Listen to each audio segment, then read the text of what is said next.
Well, a very warm welcome to you all three. I think we're just going to, we're opening the floodgates here, and this is the sort of public session. So while the members of the public are coming in, I'll just do a few introductory points. Just to say, the session is open to the public. A webcast of the session goes out live and is subsequently accessible via the parliamentary website. A verbatim transcript will be taken of your evidence, and this will be put on the parliamentary website. A few days after this evidence session, you'll be sent a copy of the transcript to check it for accuracy, and we'd be very grateful if you could advise us of any corrections as quickly as possible. And if after this session you want to clarify or amplify any points made during your evidence or have any additional points to make, you're very welcome to submit supplementary evidence to us. Perhaps we could kick off by asking you to introduce yourselves. Is this active? Yes, I'm Nick Bostrom. I'm a professor at Oxford University, where I run the Future of Humanity Institute. Thank you. I'm Wendy Hall. I'm a professor of computer science at the University of Southampton, and I'm co-chair of the AI review, the Viz and DCMS are run. Thank you. My name's Mike Wooldridge. I'm a professor of computer science and head of Department of Computer Science at the University of Oxford, and I've been an AI researcher for 25 years. Thank you very much indeed. As you know, the usual process is we will take a series of questions. I think you've had sight of them beforehand, but what we'll be doing is taking them round a number of members of the committee as we go forward. And I know that we have to conclude this session sharp at 4:45. We know we're under instruction. So perhaps I could just ask you a very general question to begin with. What, in your opinions, are the biggest opportunities and risks associated with AI over the coming decade? Perhaps I could start with you, Professor Bostrom.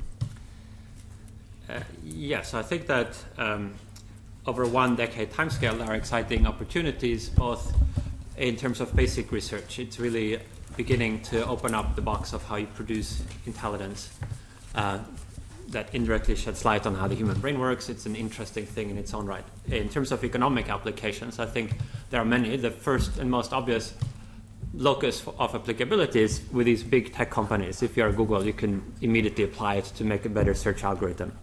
And if you're Facebook, you can serve better ads and so forth. 10 years may be enough to start to see an impact in terms of self-driving cars. It's a little bit hard to say exactly how long it takes for that to be rolled out in a large enough scale to sort of start to affect society, but it's possible.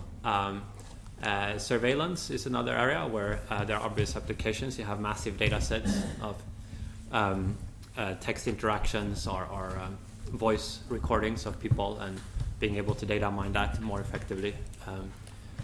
Facial recognition software that is being rolled out in China and so forth to monitor the public would be another strategically relevant application area within 10 years. And perhaps autonomous weapons would be another. But as with any new general purpose technology, it might well be that the most exciting applications are not obvious at the outset and are only discovered as people can start to play with the technology.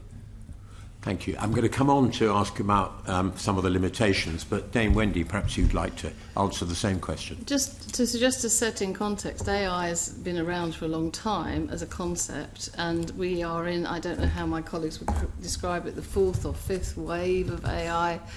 I cut my teeth on Prologue in Computers in Education as a MSc Masters for my computer science thesis in MSc in Computer Science in 1984, I think, and that was we classed as AI. And what's happening now is that we actually can build systems that learn because of the huge amounts of data that's available, which is what Nick was talking about, and the machines, compared to when I started computing in the 80s, the machines are so much more powerful in terms of processing power and storage ability.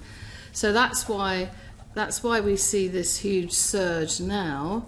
There have been surges before, and actually AI is already in use in society in many ways. I mean, in the financial area, there's a lot of artificial intelligence being used in the algorithms that they apply to predicting, forecasting, exchange rates and so on. And already in the health arena, there are a number of applications. I think what we're looking at is an escalation and an acceleration. And I think, the genie is out of the bottle. We will see an increasing amount of automation in every walk of life, actually, I think, over the next 10 years. How much of it will lead to great breakthroughs like the automated car? Most of your examples were pretty negative, actually, surveillance and weapons and so on. But there will be lots of positive benefits in terms of health and discovery of knowledge. There's lots of benefits, but the downsides are something that we need to get a grip of because it's happening so fast. And there are lots of issues about algorithmic accountability, bias in data sets or in algorithms, and just generally, of course, how it's going to impact society in terms of future jobs. There will be job losses, but there will also be a lot of new jobs, and it's about positioning ourselves. We're going to tease out some of those issues later on. Professor Wooldridge, where do you come in on this? Largely agreeing with what my colleagues have said. So in terms of opportunities, AI, I think the way that I would think about it is that it's a new software technology. And what that means is it's a software technology which lets you do things with computers that they couldn't do previously. And a whole range of things. I mean, we heard literally just last week that a long dreamed of vision of automated translation of speech is now a reality in a product that you can buy. That's a new capability that wasn't there before, which is entirely due to AI. So whenever you've got this capability to get software to do things that it couldn't do before, then that means there's new products, new services, new economic opportunities. So there are huge opportunities there. This new software technology creates new economic opportunities for products, services, and so on. And the UK, if I just take a UK slant for a moment, is in a really unusual position, a position which, as an AI researcher, as I've already mentioned, for 25 years, I would not have guessed even a decade ago.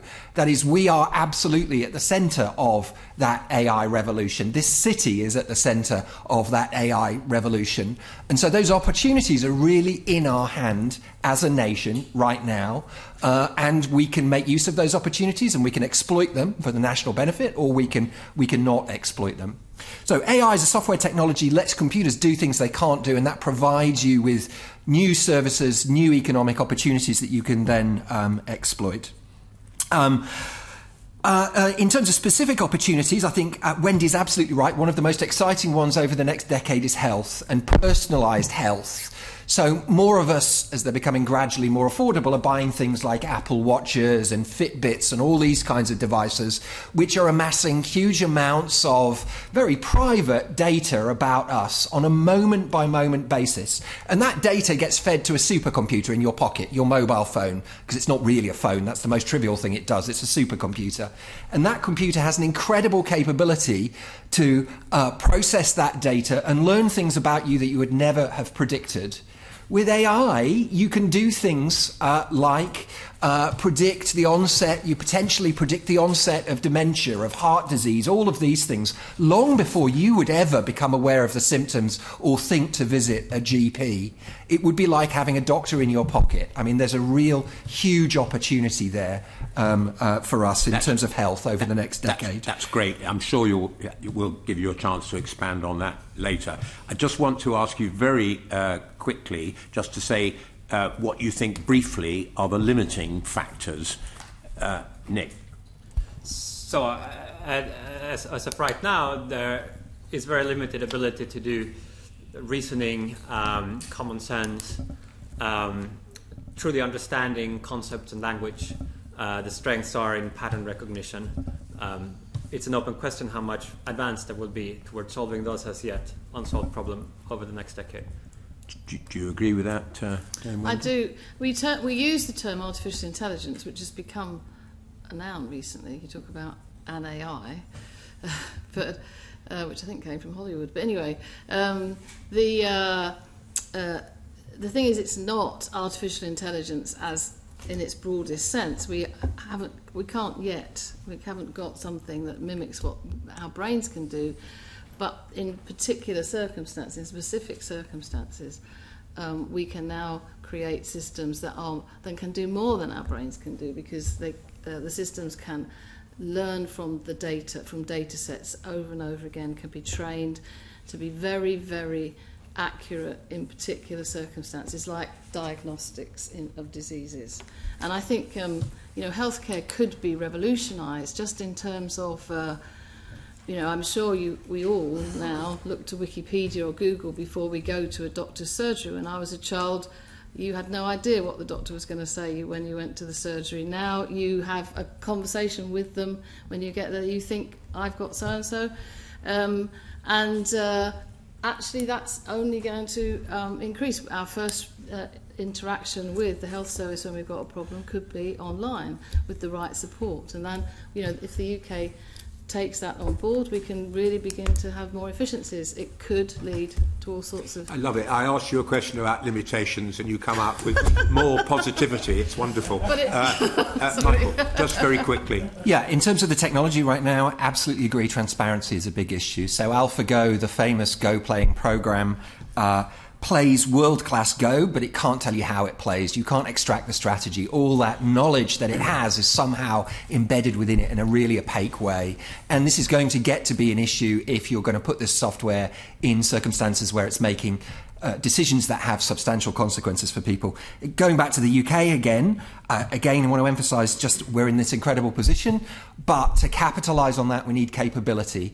A DPhil student from Oxford right now who does a PhD in machine learning has a reasonable expectation of being made for life in terms of being a millionaire within a very short number of years after their DPhil. Why? Because there's so little capacity in this space. So few people have the right expertise. So if we are going to capitalise on it, we need to build that expertise base. And other nations are busy doing that right now. Thank you. And we saw you in the opening scene of AlphaGo, by the way.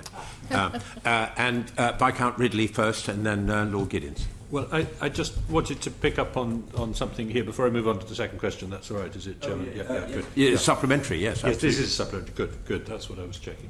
I want to pick up on... Dame Wendy quite rightly said that what's new is that these things can learn from scratch without having expertise injected into them. They, in that sense, can learn anything. But okay, maybe not. But, they have to be programmed to learn. To learn, but not to have the expertise, not to be an expert on the subject, not to generate the expert from the expert. Whereas, Professor Wooldridge, in your written evidence, you say there's essentially been no progress in general AI. Right. I wonder if I could tease out the distinction here. Yeah, we both violently agree on this. No, you go first, it's fine. So general AI is the kind of the big dream of AI. It's the dream that you see in Hollywood. It's the dream of conscious machines that are self-aware, that they can discuss, have conversations like we're having right now. And that's a very nebulous goal. And I would say, possibly provocatively, and this would be the kind of discussion over a pint of beer, I think, but actually there hasn't really been any substantial progress in general AI. We're beginning to get there with better ideas about the brain, but all the progress in AI over the last decade, which is real and substantial and exciting, has been on narrow AI, which is like on very narrowly focused tasks, like recognizing faces or doing a very, very, very specific task, where you can get lots and lots of data about this is how you do the task, you just repeat and repeat and repeat. This is how you do it right. This is how you do it wrong. And the program can learn from that data over time. So general AI is the big nebulous dream of sort of conscious machines. And it is my belief that that is not in sight at the moment. Doesn't mean it's impossible, but it's not in sight at the moment. And then Lord Giddens.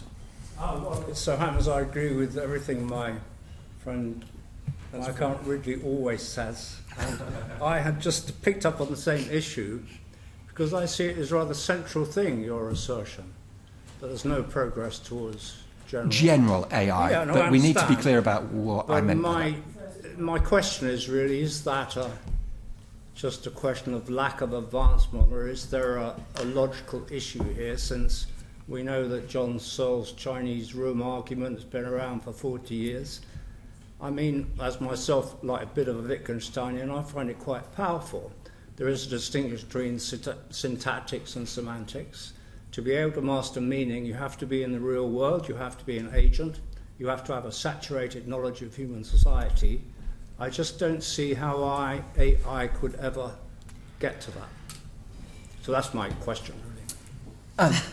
That's not a small question to ask, I have to say. And it's quite philosophical, actually. Nick, I think probably... Yeah, Nick, why don't you fire away? So there, one Treat paradigm... this as a seminar, too. Yes. You know. So one paradigm... Well, I think it's a really big issue, though, actually. It's structurally important for things like, how far it will intrude into job markets. Yeah, but I think that one of the things that are different about the current generation of machine learning progress compared to the good old-fashioned AI is that at that point in the past, you had symbols that didn't mean anything. You had the letter A could stand for apple, but you could then make simple logical derivations on that, but the computer didn't really know what an apple was. It couldn't recognize an apple if it saw one in front of itself. Whereas now you have these grounded representations where the representation of an apple is learned from looking at a lot of pictures, and you can build artificial agents that run around in an environment acting and behaving and learning, maybe interacting with virtual apples, or if you build a physical robot you could have it interact with real apples, so that the representation behind the symbol A, as it were, now is linked to motor programs and representation, visual recognition algorithms inside the AI in a way that wasn't present in the sort of traditional AI system. Thank you. Lord Levine. Earlier you said that some of the intelligence which is in the system now is embedded, and it'd be quite difficult to explain where that had come from. Now, I find that interesting because I wonder to what extent any of you believe that this will be transformed over time in human evolution. The reason I ask that question is this. If I'm trying to learn how to use a new piece of software with great difficulty, and I turn to one of my grandchildren, they do it immediately. And if I say to them, how did you do that? They say, it's obvious. Now, it's obvious to them because to me, somehow or other, the way they've been taught and brought up, their minds are wired differently from ours. So I'm just interested in to what extent you think that human evolution will be such that the understanding of how to use this know-how, which we, well, the lesser mortals amongst us, struggle with, to 2 generations down, will be self-evident. That's another big question. Right off the bat, anybody want to tackle that one? So I think there's certainly human learning in figuring out what the capabilities are. I think one common error that people make when they see a robot performing a particular task is that they assume that if the robot could do this particular thing, then it probably can also do all the other things that the human would be able to do if the human could do that one task. That doesn't necessarily need to be so. So the bundles of competence that we find in biological creatures, humans or even animals, might be very different from the bundles of capabilities you find in AI. And we will learn more about that as we get more experience. But there is also an active research area that tries to make these big neural networks more transparent and maybe make it possible to extract out simple, explicit logical rules from the big patterns that are learned. And so that's, I think, the sense in which these are less transparent than the old AI systems is that with the old AI systems there was an explicit rule saying that if you saw X, Y, and Z, then do a particular action, whereas now that is kind of embedded in a big complex neural network that then requires further processing to read out that principle. Thank you very much, Professor Wooldridge. You just want to come in so very absolutely briefly. agree with what Nick said, and actually this challenge of extracting that knowledge and being able to sort of reason about it in the kind of language level in the way that a human would be able to rationalize what they were doing is one of the defining challenges for AI of our times, if not the defining challenge for AI of our times. We've had these incredible accomplishments, but as I say, they can't explain what they're doing or why they're doing to go to your question about sort of human evolution, I mean, where I think AI is increasingly going to play a part, and it is already doing, is essentially in augmenting our intelligence. I mean, intelligent prosthetics. I mean, Google Glass didn't quite work, but something like it will, and will overlay reality with a version of reality which is augmented by all sorts of information that's produced by artificial intelligence. And that, I think, is something realistic within the next 20 years. I've been reminded that all of us, including myself, have failed to declare any interests we have, which we're meant to do when we first ask a question at the very first session of this committee.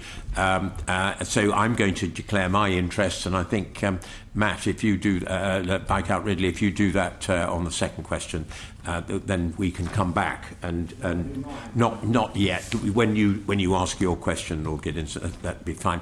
I declare my interest as non-executive chair, Ombudsman Services, chair, Council of Queen Mary's University, partner in DLA Piper UK LLP, co-chair all-party parliamentary group on artificial intelligence. Viscount Ridley, question 2. In addition to those interests listed in the register, I declare that I was flown to Mexico to debate Professor Bostrom last year, and we had an enjoyable time doing so. The second question, well, I enjoyed it. I don't know whether you enjoyed it. Second question is the government, well, this follows very much on from what Professor Wooldridge was saying in his rather eloquent remarks about how well placed this country is, possibly, to take advantage here. So the question is this government doing enough to maximise the opportunities and minimise the risks associated with artificial intelligence? If not, what more could be done? I'll take that first, just in terms of the AI review that we've been conducting. Unfortunately, I can't talk to you, as you know, about any of the detail. It will be published very soon, and I'm happy to come back and talk to the committee when it has been published. I've been talking to Luke about this and go into more detail. It's here.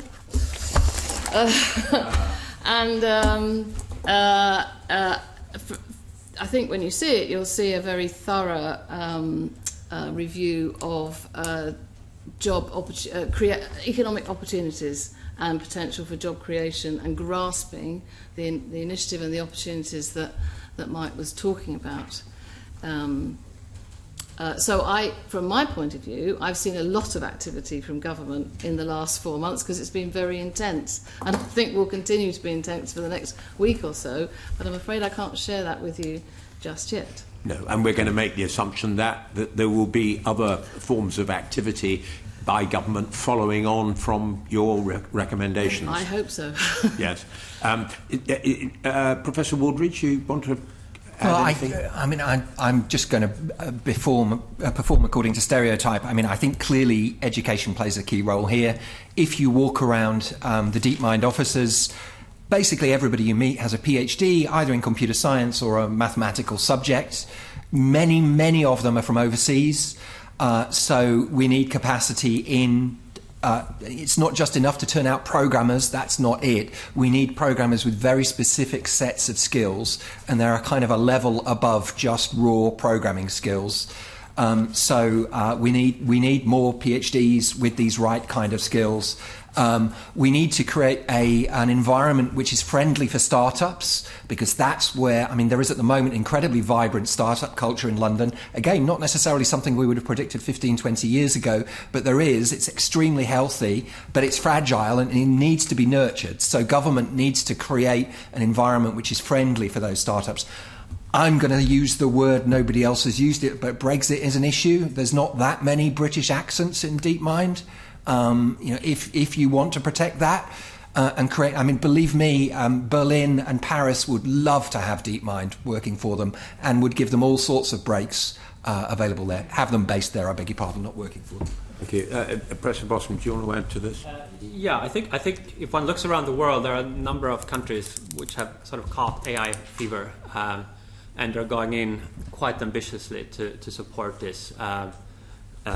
We see it in Asia with China and South Korea. Canada is another nation that has been at the forefront. They have a very strong basis in machine learning, and they've decided to double down. They've saw that the key university people were hired away by American companies, and rather than just sit back and sort of lose their lead, they have recently launched a pan-Canadian artificial intelligence strategy with 125 million Canadian dollar funding from the government.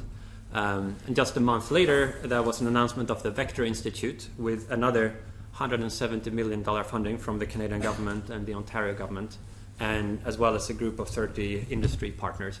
And there are a number of initiatives to try to support the Canadian startup scene in AI, to support Canadian universities. A senior academic active in this field could easily move into industry and get a $500,000 a year salary for many of these big tech companies. So it's to make it attractive for those people to stay in academia, one needs something different than business as usual. Okay, I can really just quick back. In recognition of what you just said, Professor Bostrom, how does Britain look in that international comparison? Is it trying hard enough compared with, say, Canada? So I don't necessarily know all the different things that are going on within the Brit. In particular, I haven't seen this report that is in progress. I think there has been a long investment over decades in computer science in Britain, and that is sort of the soil out of which these recent successes have grown. But my impression is that there is aside from DeepMind, there would be a risk of kind of losing the lead without doing what all these other governments do that see this as a massive national priority. Thank you. And very, very quick one from Lady Bakewell.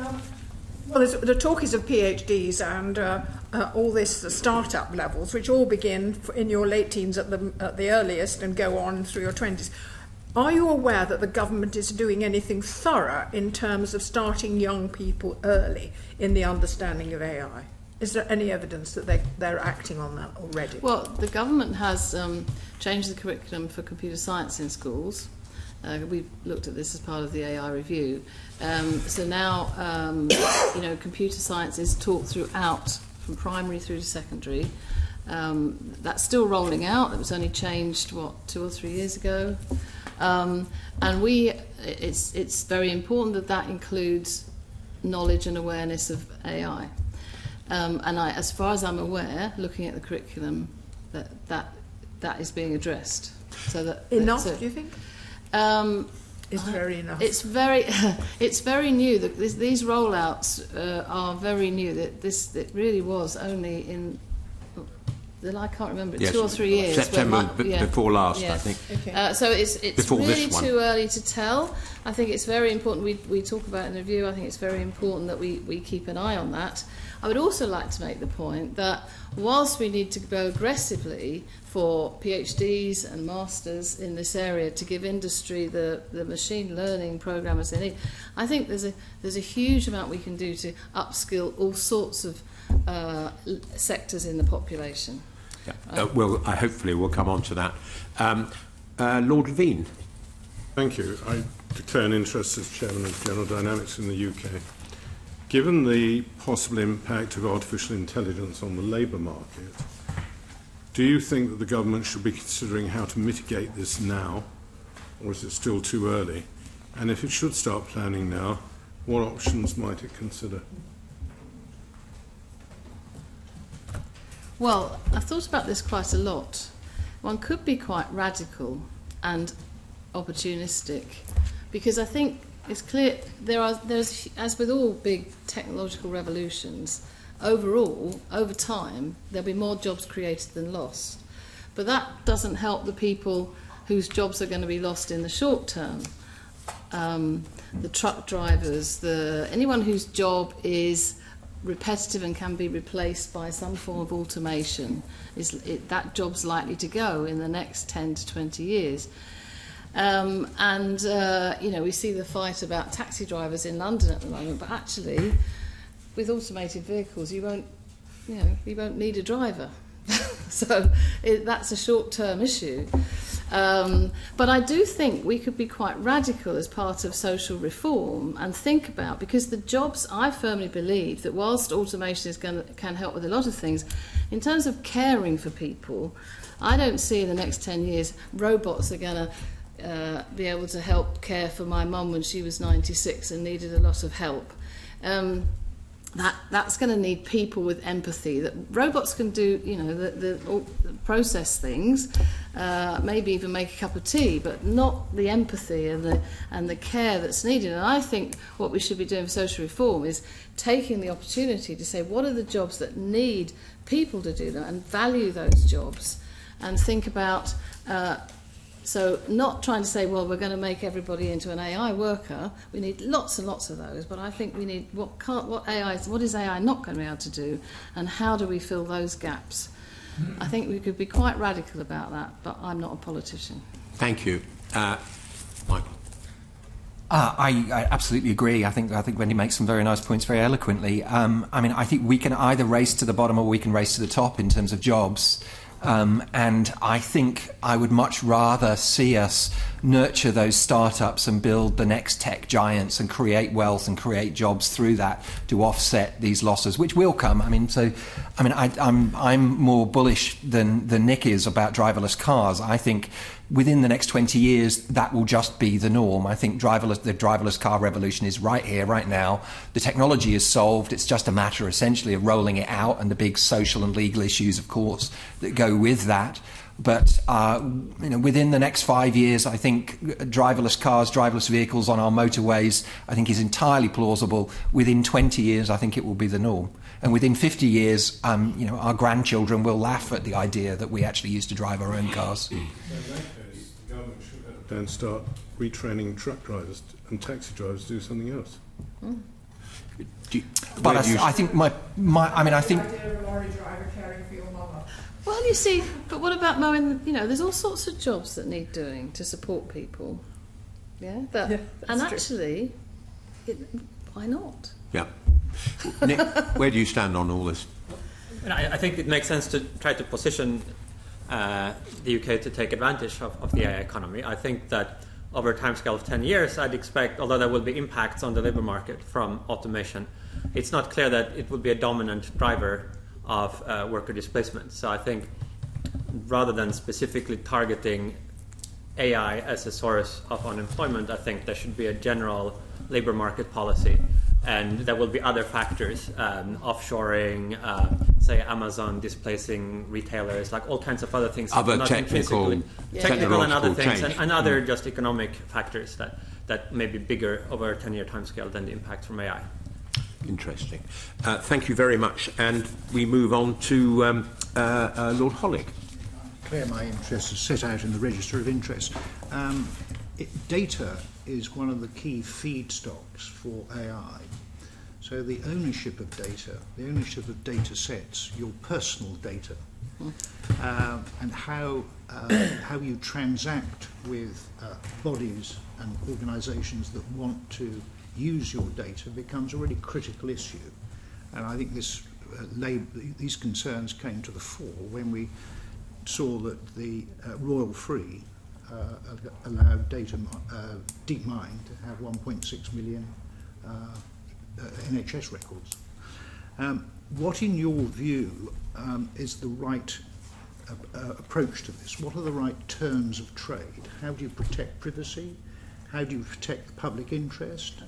Do you allow this, once released, to be available for everybody? Which possibly means that they would go straight to Silicon Valley and they would benefit from the economic consequences of this. How do you think about that relationship and that multifaceted relationship to protect and to ensure that this country, the public sector, benefits as much as possible from the use and exploitation of that data? Shall we start with you?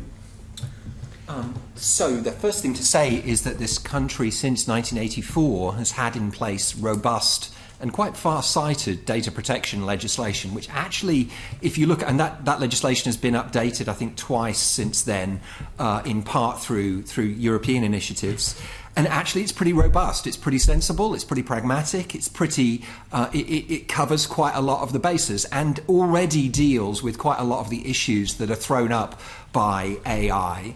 I think AI-specific legislation about this is not the right way to go. I mean, I think I would look at our existing data protection legislation and ask yourself what then does AI add into this mix that we need to start thinking about. I mean, so for example, suppose Facebook, just looking at your Facebook feed, predict that you are coming down with dementia, to use an example that I came earlier. Do they have some kind of obligation to release that information to you? This is not information that you provided, it's information that they've derived from information that you've provided. Their smart services have come to the conclusion. Yeah? And you can think of endless similar examples about that. That potentially is something where we need to look at existing legislation and think about how it impacts it. But I say we have excellent data protection legislation in this country. If we apply it, it is not, I have to say, being rigorously applied throughout the country at the moment. Do you agree with that, Dame Wendy? So could you just give an example where it's not rigorously applied? Well, issues about where your data is stored. I suspect that we wouldn't have to leave this building to find examples where people were using data storage services which actually meant that the data was in, well, actually it would be difficult to find out where it was, whether it was California or Montana or some other obscure place. I mean, you use a service like Dropbox and there are dozens of those things. It'd be very hard for you to identify where your data is actually stored. But one email that you exchange, that, for example, that I exchange with my students, and if I stored that on a server that was outside the EU, then potentially I'm in breach of that legislation. Now, can we all put our hands on our hearts and say, no, we're completely compliant with that legislation? And of course, we've got GDPR coming in very shortly, which is even tougher. So I think that, but I would like to say two things. Firstly, the issue of access to data is really crucial, and a level playing field for small companies and research institutions have access to data that currently only the big Silicon Valley-based companies have, is something we addressed in the review. I can't talk about it here, but I'm happy to come back when the review's released and talk more about the ideas we've got. We've got some quite interesting ideas about how we can tackle that. I think I'm subscribed to the view that we need to move to a point, society needs to move to a point where we take ownership of our data. It's still unclear what the path to that is, because you've got market forces and government regulation and societal issues and personal views to take into account on this path. But at the moment, your data's spread all over the place. I mean, you talked about the Facebook example, you're absolutely right, but also there's data in Google and Twitter and the government and Amazon. I mean, there's data about me all over the place, and the digital me is completely distributed. And that's, I don't think, sustainable over time. So I subscribe to, but so there's lots of people working on personal databases, including, it's Tim Berners-Lee's big passion these days is the whole issue of how we retain our personal data and then have a contract with the world as to, through whatever legal framework, to allow other people to access that data. Lady Grant and Nick, perhaps you'd like to answer this. Shall I answer? So I'm going to take very specifically an example of the NHS, because the NHS is kind of unique in the world in the sense that it is such a large organisation with so much potential data. And I wonder if in 100 years' time, would we look back and say, this was you'd almost describe it as a natural asset that we sold on the cheap at a particular moment in time, by releasing data on a piecemeal basis, by not ensuring that we recognise that this is an extraordinary deep mine of data, and one that we could commoditise and realise a significant asset from in the future. So I think that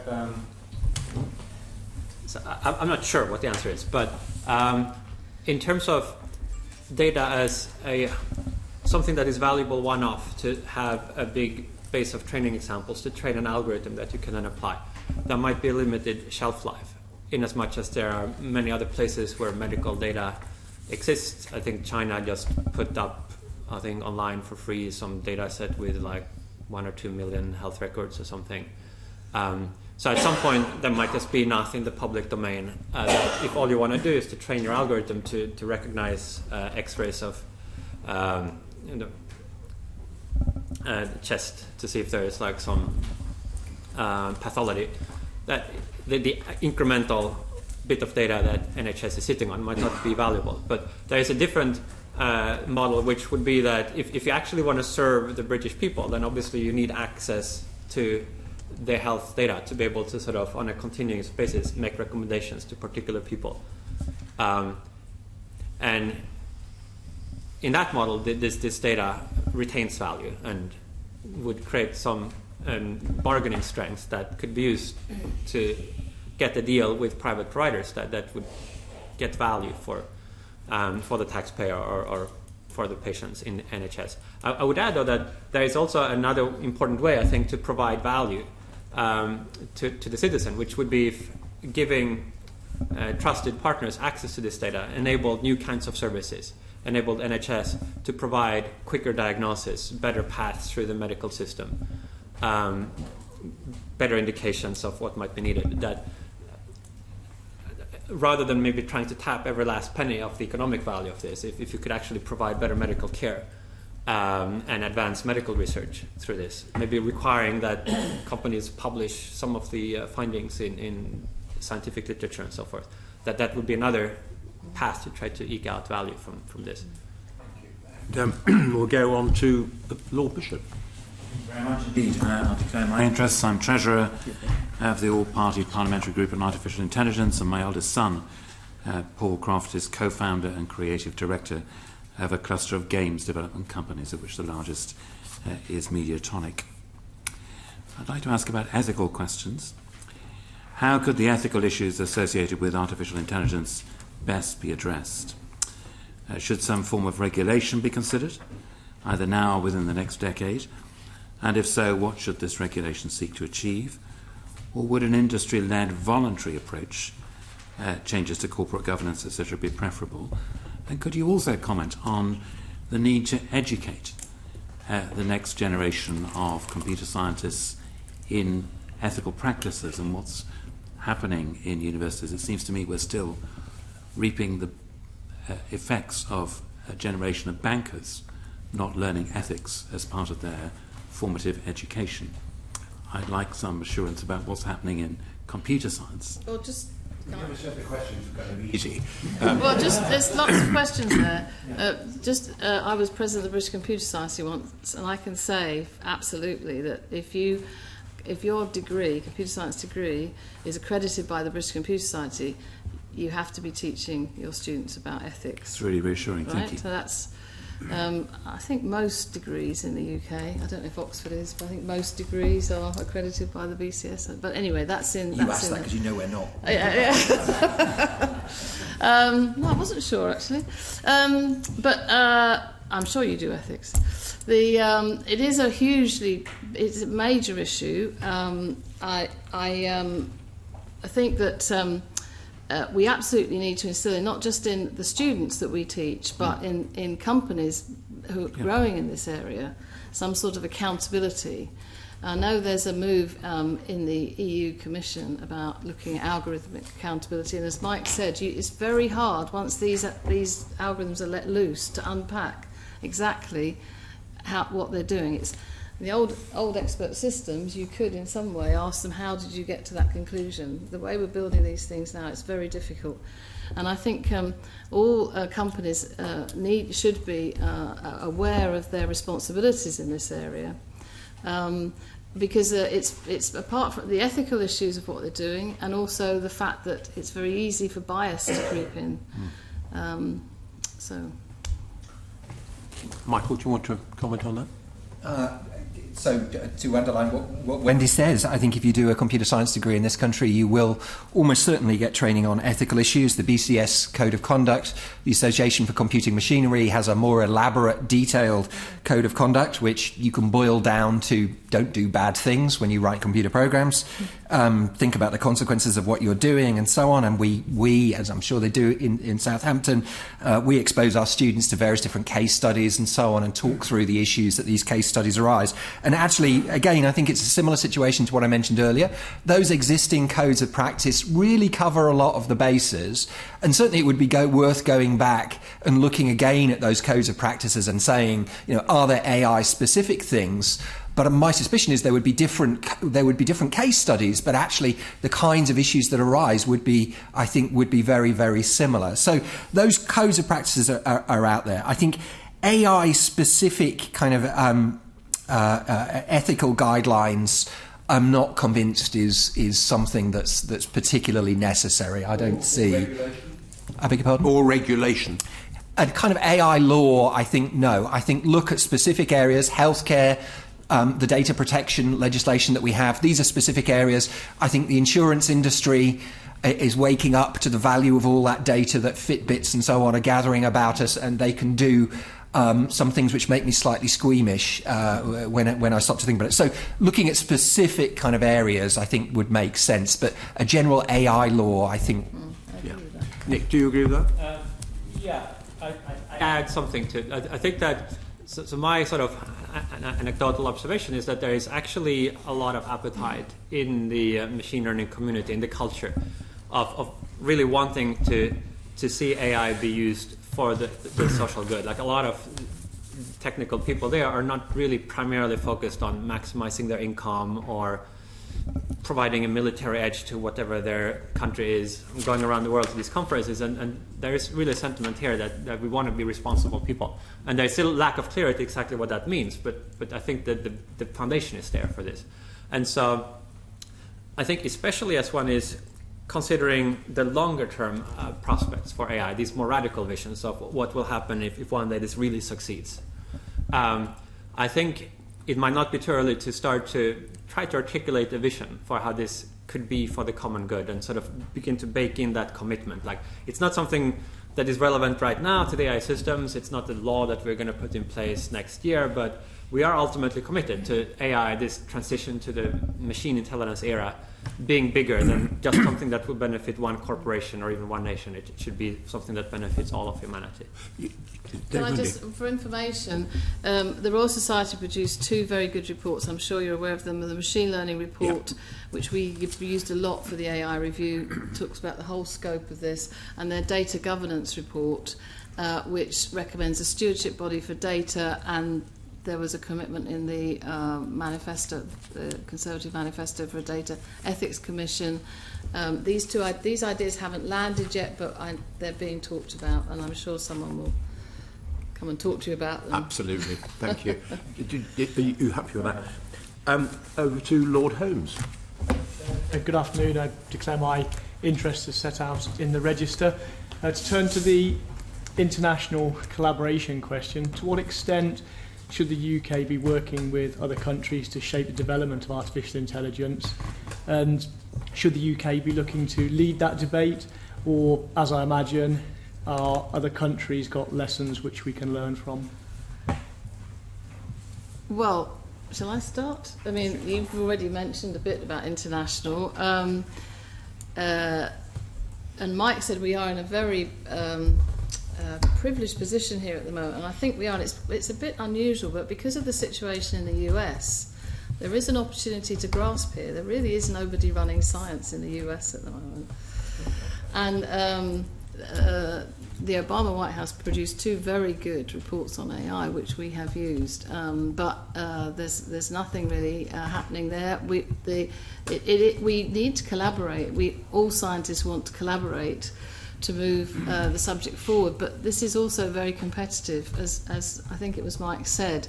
The demand for the skills, AI skills, is huge from the companies. The salaries, this is the new big salary job.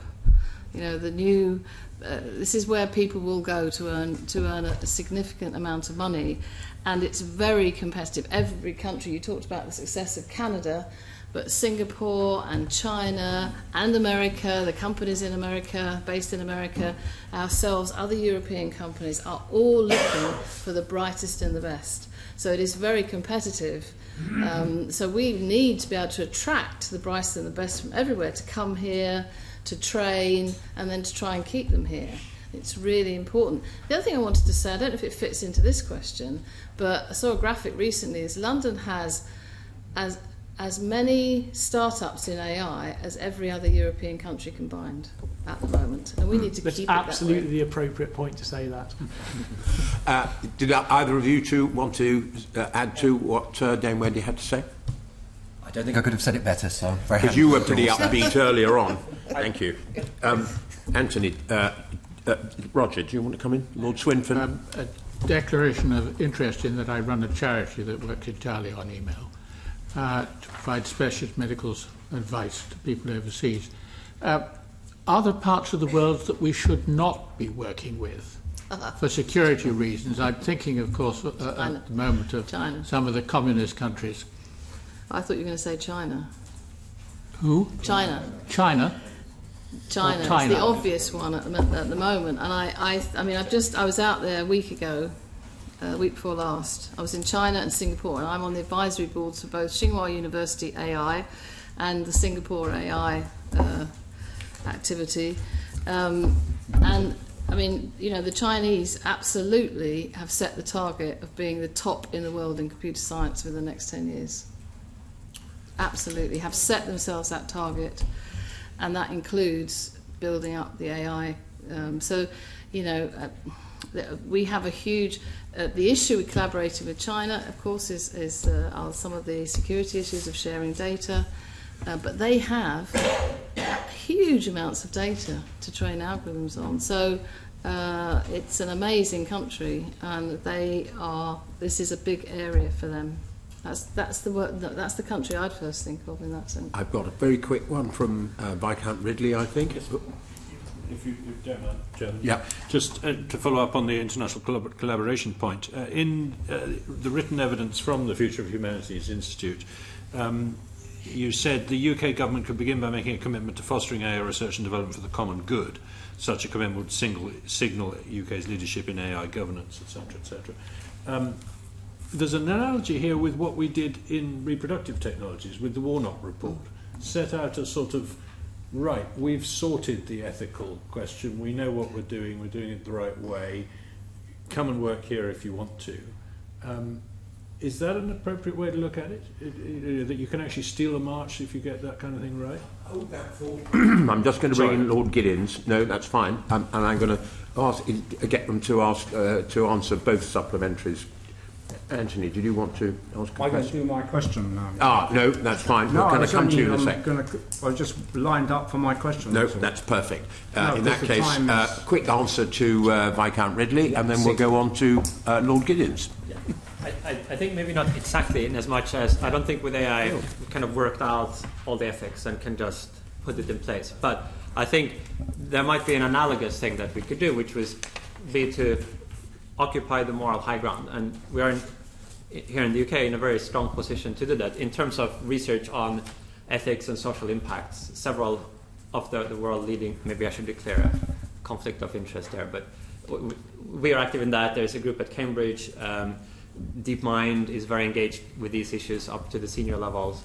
And it might be a comparative advantage in as much as if there is this appetite for a lot of the reading research talent to feel that they are working for responsible employers for good purposes, than being able to have this parallel track, not just of the technical expertise, but making sure we're going to do this right, responsibly, safely, ethically, would actually I think, enhance the ability to make progress on the technical Thank stuff you. as well. Quick response, Very Professor briefly, Wooldridge. I think one area for international cooperation involving the UK would be in autonomous weapons, and I'm not talking about autonomous weapons that look at a human being and think, this is Mike Wooldridge, he deserves to die, but actually much dumber things than that, essentially things like flying landmines. I mean, imagine a drone, the kind of thing that you can buy for £20 from a local shop with a lump of high explosive on it, and it's got a camera and a Raspberry Pi, and the AI software simply has to recognise a human being, fly around the streets of London when it sees a human being, not identify the individual, just that it's a human being, fly down there and explode. So there, I think, in the way that the international community has, to a certain extent, stepped up with respect to landmines, I think we could do something similar and ask ourselves about how we feel about British companies manufacturing these and selling them on an open market, that kind of thing. I think there's a debate to be had there, I think, which should be had. That's an Thank you very much. extremely good point, and the AI community is already trying to self-organise in this respect. Yeah. Thank you. Yes. Yes. That capability to do that is absolutely there now. No, A but smart master student What can do that. Baroness Bakewell is, are they? No. Are they? I see. We've got two questions to fit in about 2 minutes, so I'm just going to get Lord St John to ask his question, and then I'm actually going to ask Lord Giddens also to ask his question, and then we have a coda at the end from the three of you in a couple of sentences. Hopefully, it'll be quite tricky. Lord St John. I'll be very brief. I declare my interests as in the Declaration of Interests, and also until recently an advisor to Silicon Valley Bank. Professor Bostrom, you mentioned about the funding initiatives in Canada, and Dame Wendy, you mentioned about we're in the fourth and fifth wave of AI, and the limited amount of funding. You bore reference to what's happening in Singapore, and Professor Wooldridge, you were speaking about the need for more support in AI startups. My question is simply, the UK clearly needs a much clearer strategy for AI. How should that be, and how should it be promoted? Right, thank you. And then, Lord Giddens, your final question. Well, I have no interest to declare apart from being an academic economist and sociologist interested in the digital revolution. And my question, I won't ask the one directly on here because it's more or less been covered, I think, but I'd like to ask how you think it's possible for people like me to work with people like you, because it seems to me it's a divided field. You've got the experts in the technological areas, then you've got other people working outside. Pretty hard to get effective collaborations between them, and it seems to me really important that we try and do that. But I think it was a really informative session. I'm sure everyone is very grateful to you. Thank you. And I will actually ask you simply to say what you think the most important thing that should be done is, actually. I'll start with you, Professor Bostrom. My question, No, but I think it still needs asking at the end of the session.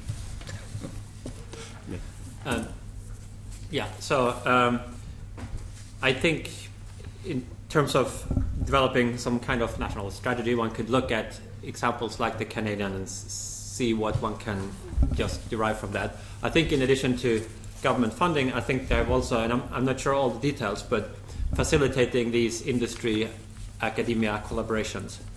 Some of this funding is coming from industry. I think enabling, say, the government data sets to be more accessible in a responsible way. So with the NHS, maybe having people in government or in NHS who have some competence in this area so that they can help facilitate the application of these machine learning advances to provide better services. And I think for that relationship to work, there needs to be people who know their stuff on both sides, both on the industry side, of course, but also somebody who can kind of carry the public's interest and has some technical expertise. And then finally, emphasizing this parallel track of, in addition to securing kind of the lead in technical capability and entrepreneurship, also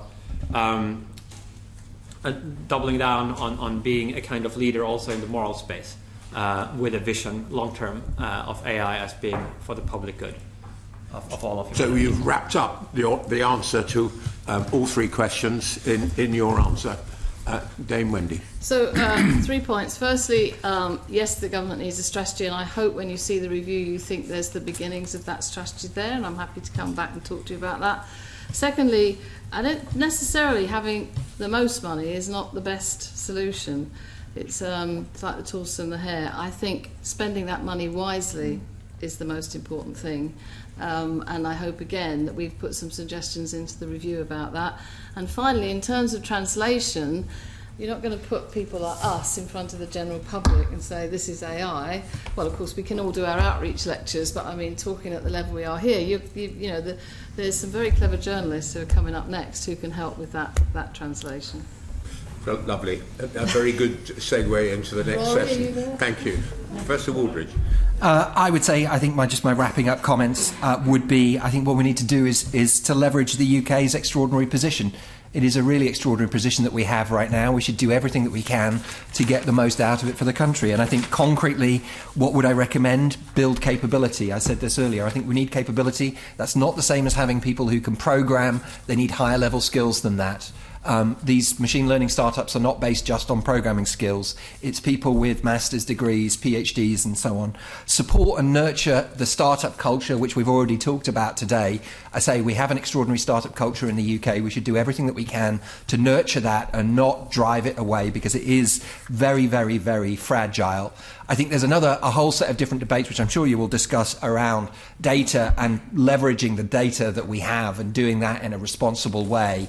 But that's a potentially a real source of economic growth as well. But in short, leverage the UK's extraordinary position. That's what we need to do.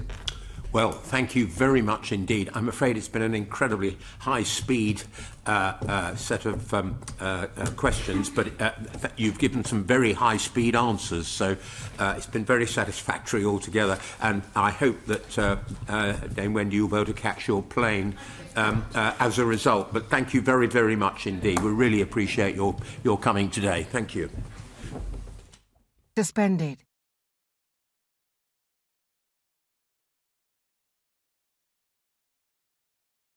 The proceeding is currently suspended.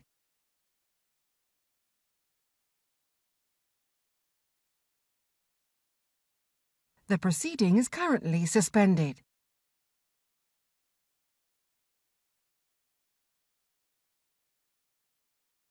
The proceeding is currently suspended.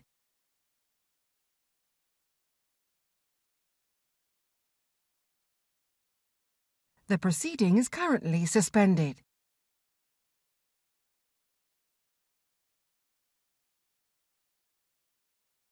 The proceeding is currently suspended.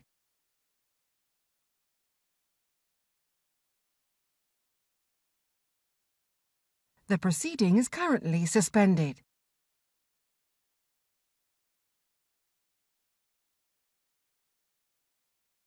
The proceeding is currently suspended. Well, a very warm welcome to our media witnesses. We have Sarah O'Connor, Rory Cellan-Jones and Andrew Orlowski. Thank you very much indeed for coming today. I should just put it on the record again, the session's open to the public.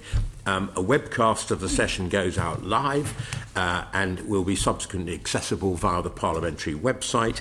A verbatim transcript will be taken of your evidence, and this will be put on the parliamentary website. And a few days after this evidence session, you'll be sent a copy of the transcript to check its accuracy, and we'd be very grateful if you could advise us of any of the corrections as quickly as possible.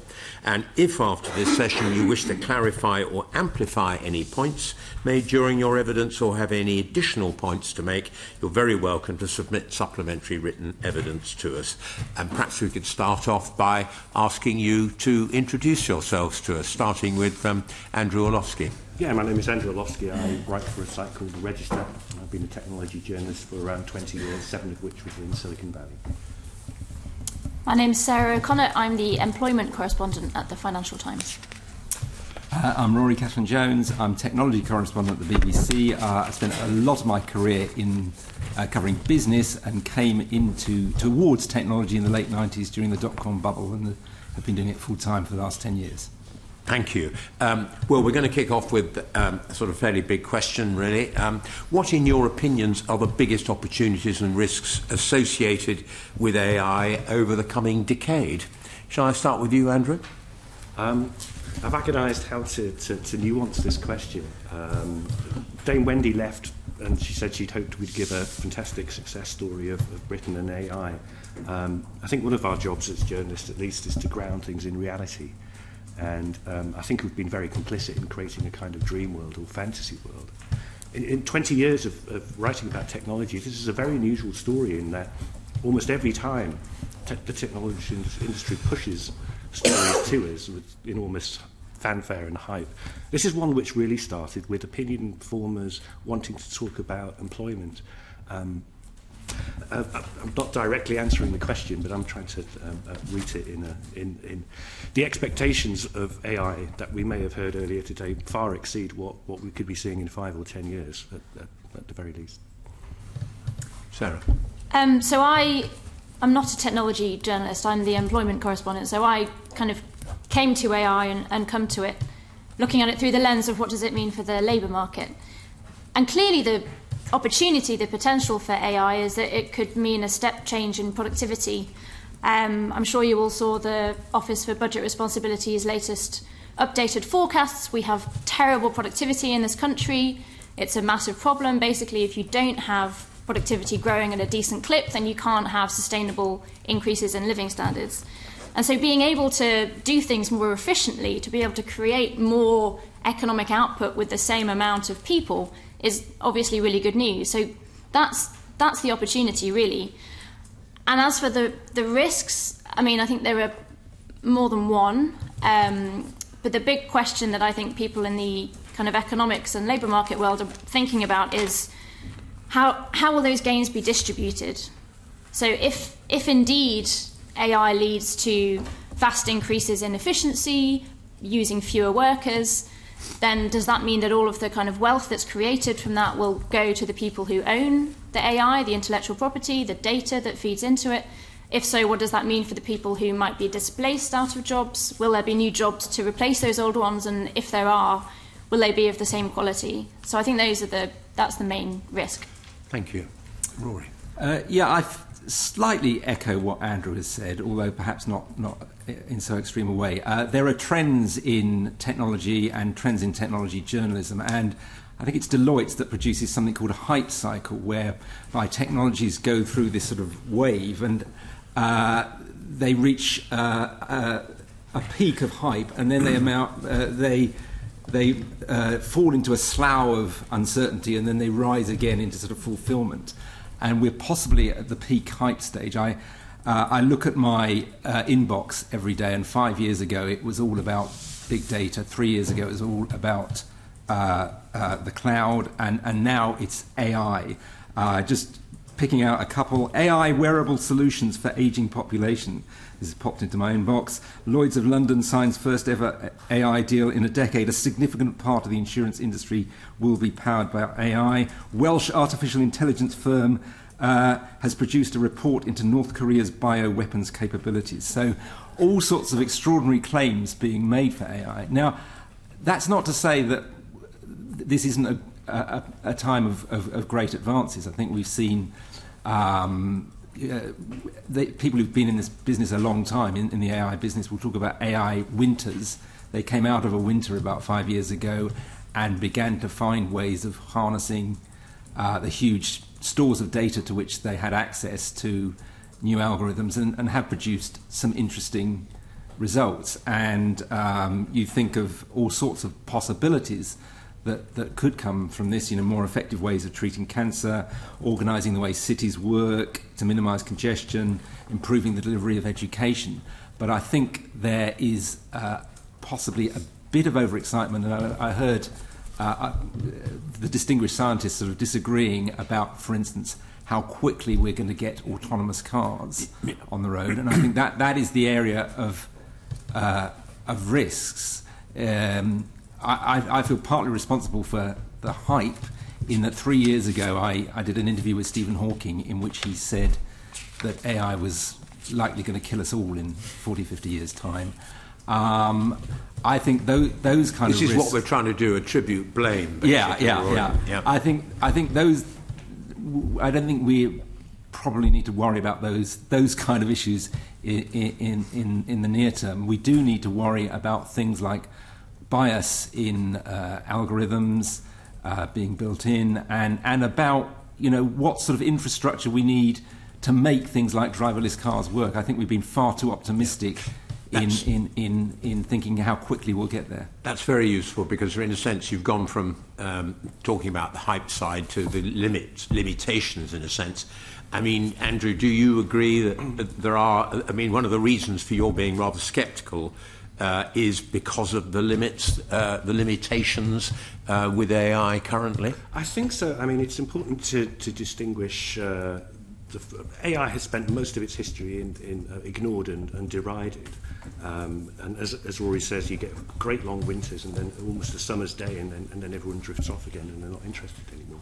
But there's one enduring paradox was coined by a roboticist, Hans Moravec, 30 years ago, where after AI had already been researched for 20 or 30 years, and Moravec pointed out that it's relatively easy for a computer to play adult-level games, but it's extremely difficult to replicate the perception and mobility of a one-year-old.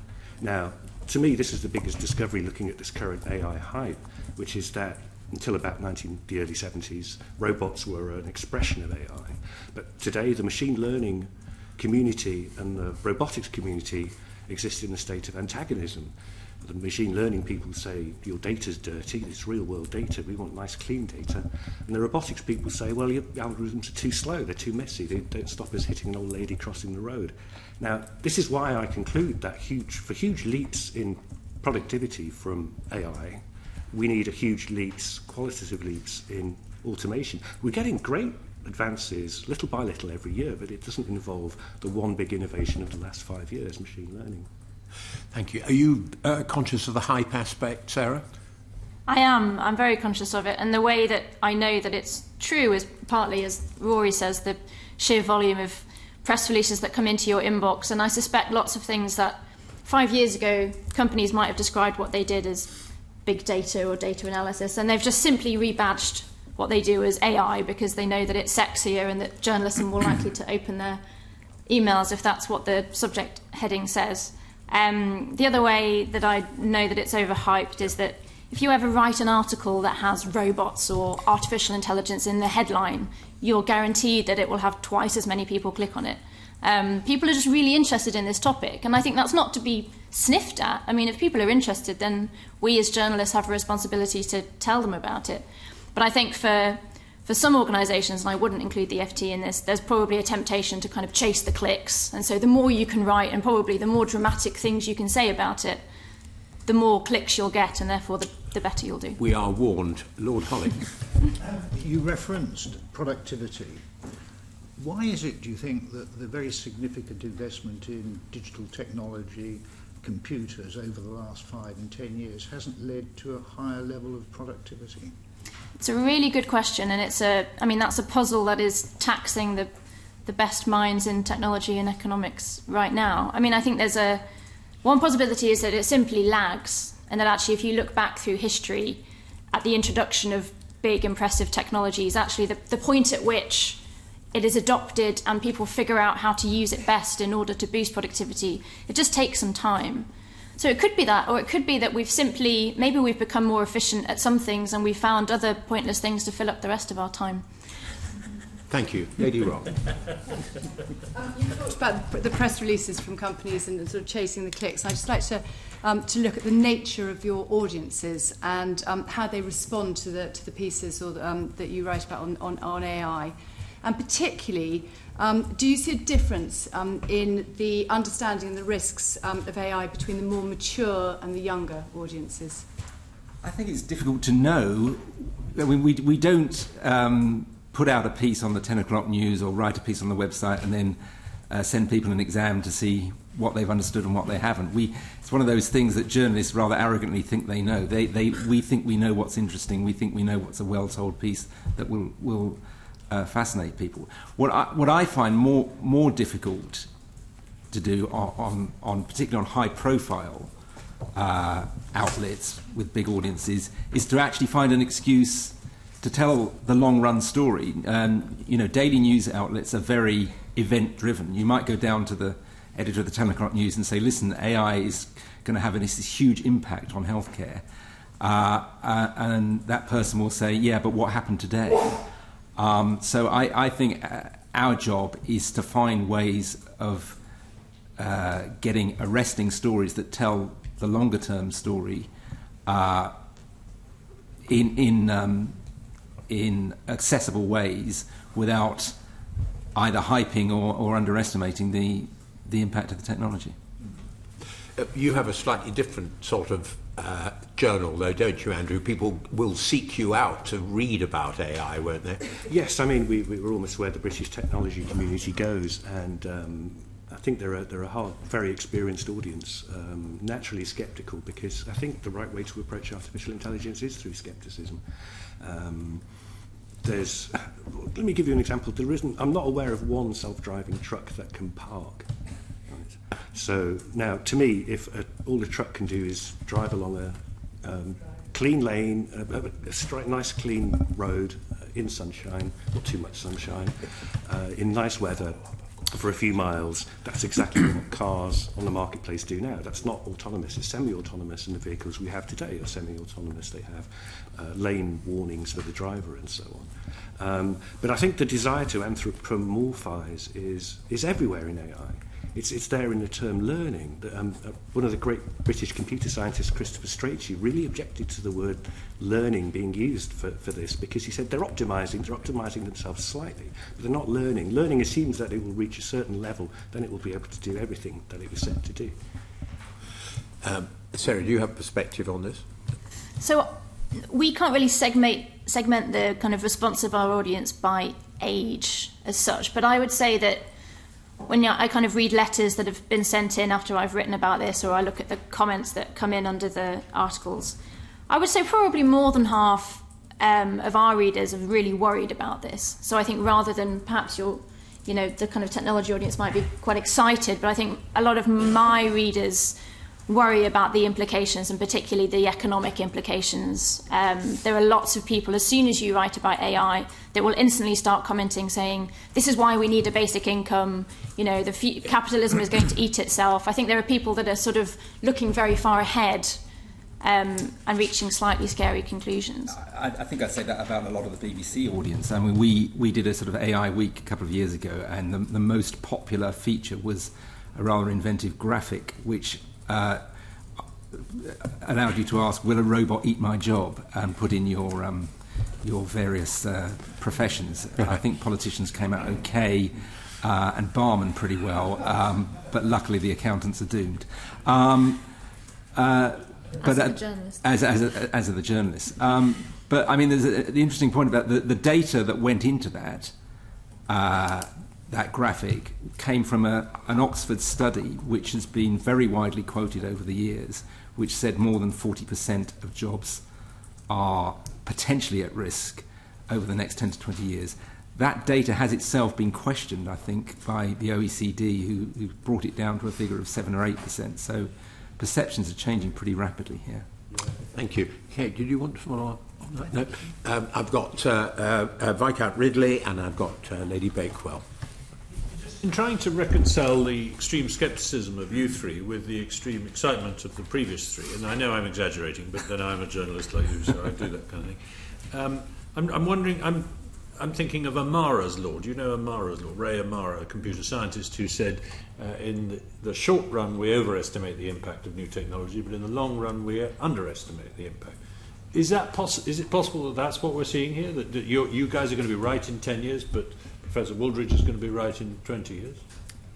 I think that's entirely possible. I've come across as very sceptical, and I think we as technology journalists who've been bombarded with this tidal wave of hype kind of recoil slightly. But on the other hand, we also like to excite our audiences, so we're split on this, and definitely that sort of is the term presbyopia does apply to technology. And we've seen, for instance, the smartphone revolution over the last 10 years, which has happened much faster than many predicted. So perhaps we're wrong about how rapidly this one will occur. So you've got what really strikes me, though, is how rapidly software is advancing and how slowly hardware is. And in fact, we're going backwards. 10, 15 years ago, I could fly to New York in 3.5 hours on Concorde. In the Victorian age, they built a railway in 5 years. And there's a big divergence here. A very quick question about newspapers are chasing audiences now. The BBC, as we know, is desperate to recruit young listeners. I wondered whether you yourself have arenas in which you can use extremely simply worded explanations intended for younger generations. Does that John Craven's Newsround, for example? I mean, does that kind of speech occur in your profession? Well, I think we to be honest, have the opposite problem in that there is a great appetite and perhaps an awareness of this amongst our younger audiences, and this is one of the few areas of our coverage where that is not so much a problem. This is seen as something that reaches out to young people. You mean they know as much as you do? Yeah, probably more. Yeah. I wondered about the simplification of things so that a mass audience can understand. Is that possible? I think it is possible, and in a way that's our jobs, is we sort of sit between those guys and the general public, and I think our job is to understand enough of what they say that we can sort of translate it into plain English, but in a way that doesn't simplify and actually loses some of the reality. And that's a really difficult job. That's difficult whether you're writing about economics or really any sort of complicated topic. But I mean, that is what we should do. Maybe we don't always get it right, but I mean, at the FT, clearly we don't have many very young readers, but we do. Yeah, but we do. I mean, what we try and do is write something. I always try and imagine, could a kind of intelligent 18-year-old understand this? Someone who has a decent grasp of the English language but maybe doesn't know anything particularly technical yet. So that's what we aim for. But people clearly react to your articles too. I mean, you mentioned earlier that they come back at you on that. Absolutely, they do. Yeah. Which is good. Lord Giddens. Can I discuss? I mean, from what you said so far, I mean, the digital revolution has really transformed journalism in the most extraordinary ways. Lots of newspapers find it difficult, close to difficult to survive. You've got massive platforms, some of them organised through bots rather than people. This is very widespread, had a massive impact on politics. So what you're saying to me sounds a bit sanguine against that backdrop, because this is surely changing the climate in which journalism works and transforming the whole business in ways which we don't as yet fully understand and which are only some way through, probably. I mean, certainly in terms of the impact on journalism, I mean, it's where AI comes into that. Yeah, the digital revolution has obviously transformed journalism and for many people, not in a good way. And there's a long hunt for sustainable business models. There's the recent arrival of the fake news phenomenon and the what some might see as the malign power of giant not media companies like Facebook and Google. But if I can interrupt, 24-hour breaking news, which is really pretty recent, and we just don't know what that does to people's consciousness. Yeah. Available everywhere in the world immediately. Yes, I suppose we as journalists don't necessarily think day to day about our impact on the psyche of our viewers, except to hope for heaven's sake that they're watching and listening. I think we're in danger of straying well beyond AI at this point, but Andrew, just a quickie. Just a very quick point. Anything to say the news market online is healthy at the moment. There's far fewer journalists than there used to be, and maybe the incentives aren't there to do long-term pieces. But I think one of the ways we can act is where the market is particularly poor is titles like us, where we act as a kind of bridge. We know the technology community very well, but we can't translate it to it doesn't get picked up by the wider audience because they've got so many other things to do. Just one example, Geoffrey Hinton, who's the father of machine learning, really the one big breakthrough we've seen in 4 years' time. About a month ago, he said we need to rip it up and start again to achieve what's now expected of us. 2 or 3 titles, say the Technology Review's, the business titles, picked it up in the state size, but it hasn't got into the mainstream yet. Right, so thank you. Lady Bakewell. Right. And this builds on what I asked before. Should the efforts be made to improve the public's understanding of and engagement with artificial intelligence? And if so, how? And could you answer beyond journalism? I mean, how are we to do broadcasting? I mean, where are we to take a government effort to expand public understanding? Or indeed just social effort, universal academic effort? Where can it come from? So to begin with, I think, journalists clearly have a responsibility to do that. And I think that we have a difficult balancing act because we don't want to fall into the hype trap. But we also, as one of you was saying, we don't want to underestimate what could potentially be really important. And so we need to try and get that right, and that's not always easy. One way to do it that I've tried to do is to give readers a sense of what's really actually happening now. So rather than simply report on these various studies that Rory mentioned about 40% of jobs might go, no, it's 50, no, it's 10, basically nobody knows, and there's only so far you can go with that. So I try to go out and meet people who are using AI now and figure out, well, what does it mean right now? How does it work? What are the pitfalls? And just on Lord Giddens' point about the impact on journalism, I actually last year challenged an AI journalist to a journalism battle. Scale of AlphaGo, is it? Yeah. Well, I wouldn't put myself in quite that intellectual category, but that's the idea of that is that it's fun and it's engaging and people want to kind of read about it, but also that it's an attempt to get to grips with where are we right now and how much further do we need to go before we should really worry. And for me, the lesson of that battle was that, I definitely won. And that for the time being, I don't think we do have to worry about AI replacing journalists. But do we want the public at large to be better informed? Yeah, of course. And how?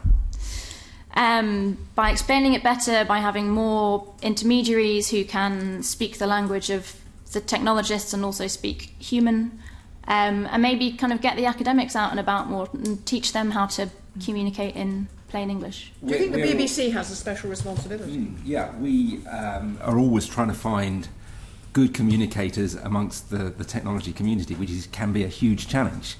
You actually had 3 pretty good communicators on before us who we try to put on air a lot. But we obviously see it as a public role to educate, but also to entertain along the way. And I think we've got to be careful about being preachy about this, saying, you've a duty, sit up straight at the back, you've got to learn about this. I think we've got to be honest about it. Sugar the pill? Yeah. I think a more important role, certainly for government, is in preparing people from an educational point of view for these challenges. I've just been reading an extraordinary book called Janesville about the impact of a town in America on the closure of a motor manufacturing plant. And what they found is that quite young motor workers car workers made redundant in their 30s, were completely incapable of starting an educational program because they'd never used computers.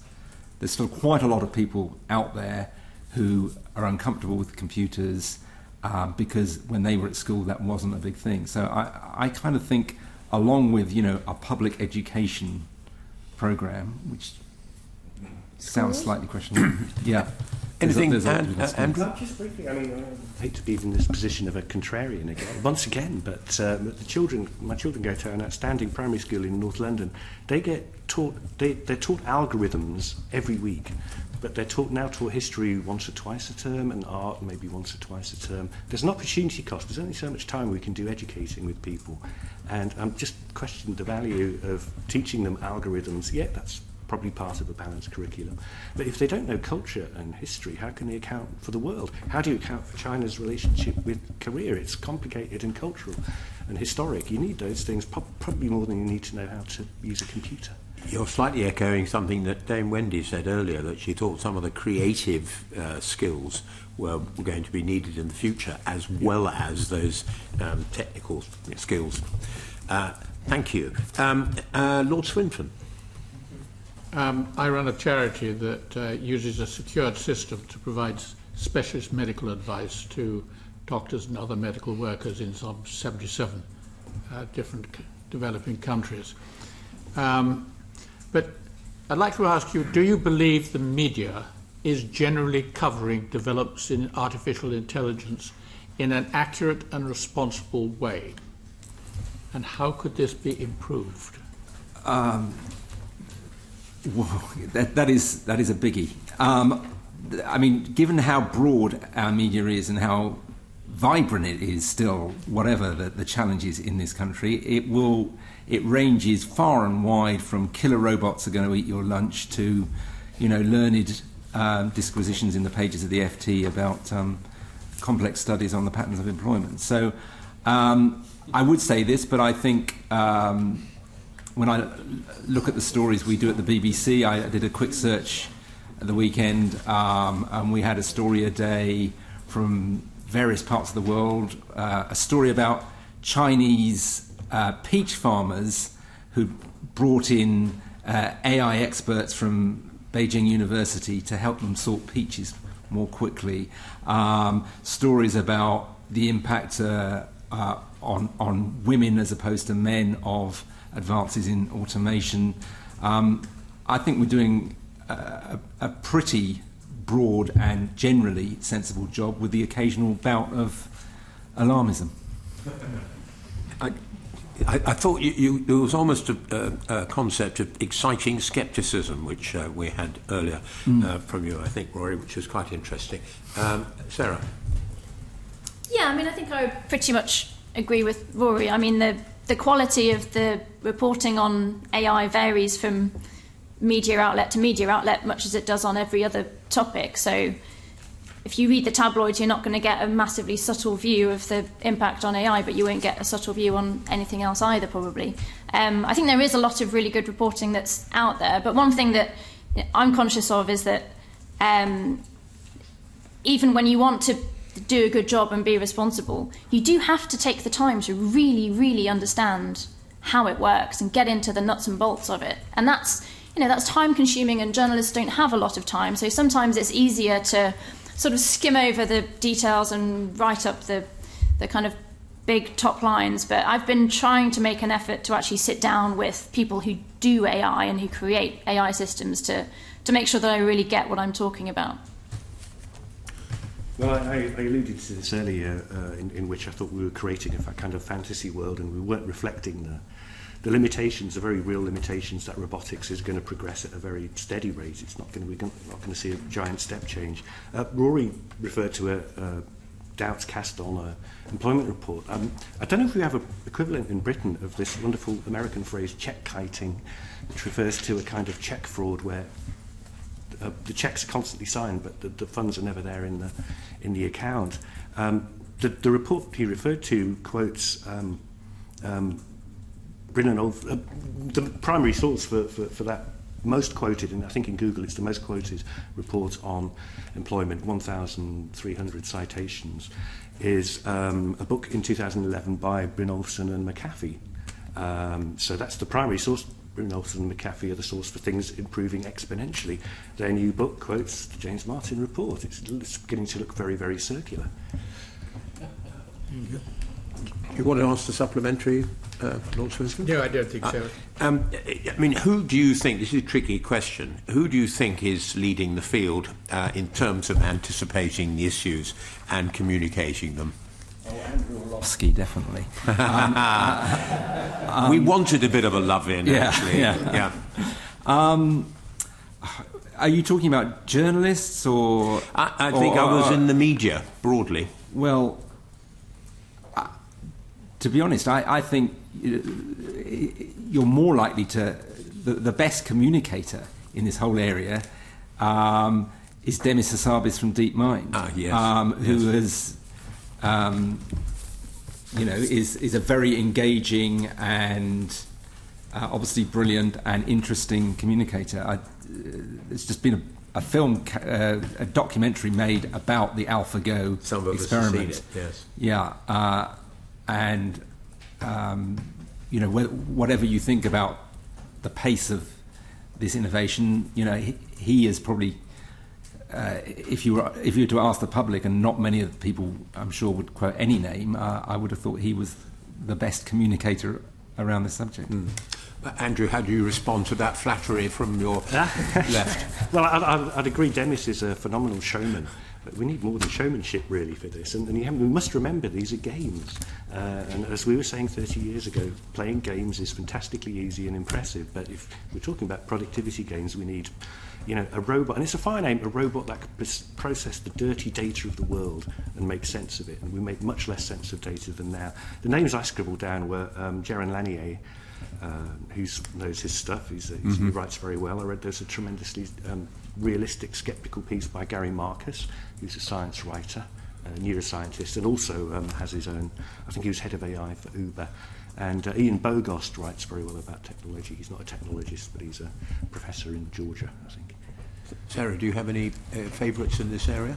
So in the sort of world of work, which I guess is where I focus, I would say that the people who are doing interesting things are really some of the think tanks that sort of sit in that public journalism-facing space. So the Resolution Foundation has done some very thoughtful quantitative research. The Royal Society for Manufacturing and the Arts has just put out a very interesting report. Andy Haldane, the chief economist of the Bank of England, another very good communicator, he's starting to think about that now, and there are some economists at the bank that are doing some sort of decent work on the impacts on the labour market. So those are the people I would say. Great, thank you very much. Joan, quick one from you. Let's talk about other media. What's the impact of these great fantasy films and television series? Entirely fantastical, but they encouraged people to think about AI, don't they? You're probably right. I would imagine that films like Ex Machina and what was the Channel 4 series? Was it called Humans? Dreams. But there was a kind of more populist drama about people acquiring a sort of domestic robot that went kind of humans. I'm sure. Actually, they, for good or ill, have a greater impact on public understanding, stroke fears, stroke interest and excitement in this subject than we can have. And thank you. Not to decry them. And Viscount Ridley. It's not your jobs to write government policy, but we did ask the other panel this question, and it's worth asking you. What is the government currently doing enough to maximise the opportunities and minimise the risks associated with artificial intelligence? If not, what more could be done? Well, as you say, it's not my job to advise the government, but I would look at two areas.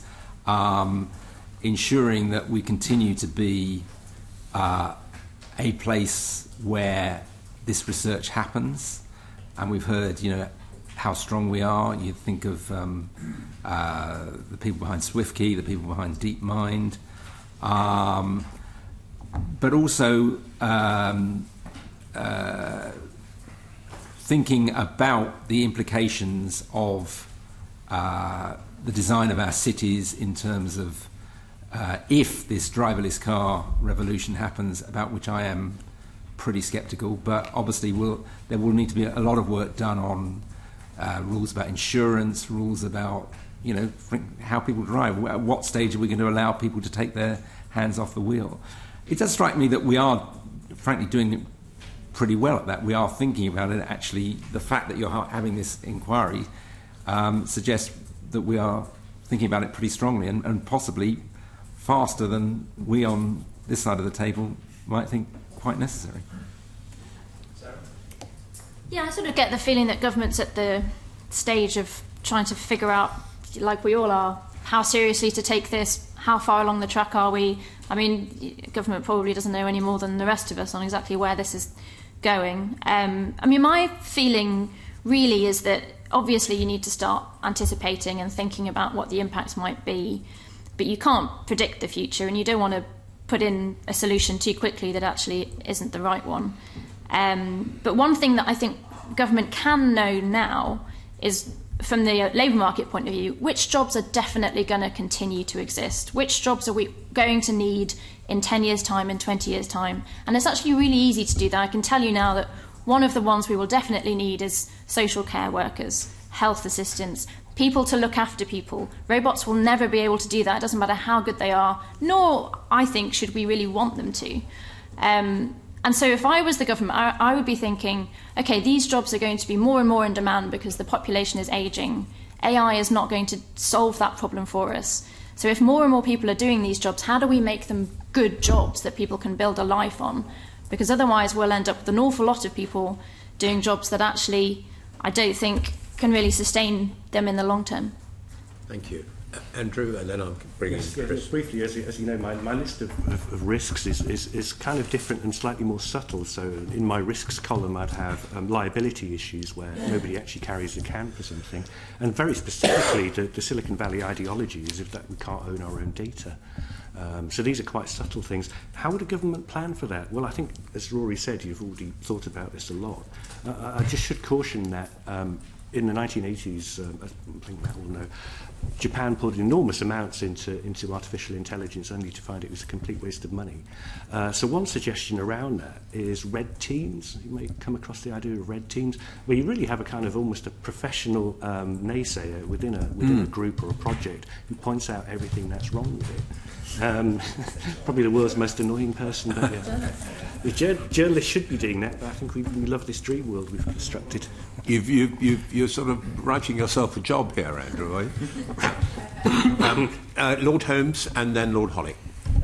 Sarah, interested, and it's a commonly held view that you seem certain that AI, robots, whatever, won't be able to do certain roles, and particularly in the caring field. But I'm not suggesting that they will, but I don't think, well, what evidence do you base that certainty on? Just how... Okay, two things. One, just where the technology is now. So to look after someone, you need to be extremely dexterous. You need to be able to help someone get out of bed. You need to be able to hold them gently without bruising them. I mean, these are all things that robots... I mean, we're talking about robotics now rather than AI, but robots are just not capable of these things. I mean, there's a reason that we have low-paid migrants plucking soft fruits. It's because robots crush them. They can't do those sorts of things. So that's the kind of physical side. We're really far away from that. I mean, robots can't tie shoelaces. They just can't do these things. You need human hands. And then on the sort of emotional side, I think part of looking after someone is actually kind of being a human being and showing them some compassion. And AI is nowhere near being able to replicate that. Can I just come in on that? Agreeing. I went to an event last year where a Chinese roboticist was showing off a fantastic robot with an incredibly lifelike face and gestures. And he said, this is going to be used in care homes, and it's going to be particularly good for people treating people with Alzheimer's, because it can listen to the same story 100 times and not lose its rag. And I actually found this a rather horrific vision, that we would think of putting that kind of device in a home. Thank you. It then turned out it was Donald Trump. So. Lord Holly. Yeah. In the last session, the witnesses described themselves as reasonably sanguine about the issues of privacy and the issues of exploitation of the data. I think Professor Wooldridge said that he felt the law was adequate. Do you share that view, or do you share the view that many have, that the concerns around privacy and the exploitation of data sets unduly favours sort of digital megacorps? Should we start with Andrew? I think these are well-founded concerns. I've mentioned in my last answer, if there's one consistent kind of political thread that comes from Silicon Valley, it's that they want to exploit data, virtual property, our intellectual property. And it's got to the stage where I think the incentives are so lined up with large Silicon Valley companies is that they don't think of it as a property-based market where that data is traded. Now, when you get into the area of health data, it's not an easy subject, it becomes a prickly subject. But if we remember that the individual is sovereign here, they can have contractual relationships with the private sector, with the state. But the individual's sovereignty is kind of paramount here. That's probably the basis to proceed. If we go any other direction, I just see a disaster. For example, let me give one example that's slightly concrete. In software, it's possible to use data on some models, some licensing models, quite freely. So a teenager in their bedroom can play with the data. As soon as it starts to be exploited commercially and has value to the user, then they pay for it. That seems quite a royalty. So that seems quite a conventional idea that we've never really tried with data. Maybe Wendy is looking into. Do you want to come back on the supplementary? It sounds, though, a little bit like the arguments in the 1920s that if an aeroplane flew over your garden, you had a right to a fee from it. We kind of had to, that was never going to work. Likewise, are there not unrealistic aims around personal sovereignty here that we have to grapple with? There are, and I mean, there's also the idea that information doesn't have value unless an algorithmic company has processed it. It's meaningless. It doesn't have value, so therefore that company should exploit it. I think it's a case of where the individual ought to be able to not force a plane off its route, but they ought to be able to say, you're not going to use this data in this context because I don't want my insurance company knowing this. Where do you stop? If you have the most optimal system in which the individual sovereign rights are negated somehow, then there is absolutely no privacy. We have to find a balance between the two. Thank you. We will be exploring those. Just another supplementary on this point. I mean, does government engage with you on issues relating to AI? I mean, how much toing and froing is there in terms of engagement? Well, I'm trying to think whether I'd welcome a lot of toing and froing with government on this subject or not. I mean, not much, but then I've not sorted out, I have to say. I was invited by the Treasury last year to take part in a kind of labour market conference day where AI and the impacts on the labour market were one of the things that was being discussed. That's probably the most engagement I think I've had with government on this. No. Good. Okay, we settled that one then. Right, and over to Lord Giddens. Well, I'm supposed to ask you about impact on labour markets, but you've been talking about it all the time, so I'll put it in my own inimitable fashion. You have these amazing sways of changes before, right? 70% of the adult population work in agriculture, now 1%. Amazing. 40% of the labour force, adult labour force, used to work in manufacture, now 9% in this country, 8% in the US. Amazing.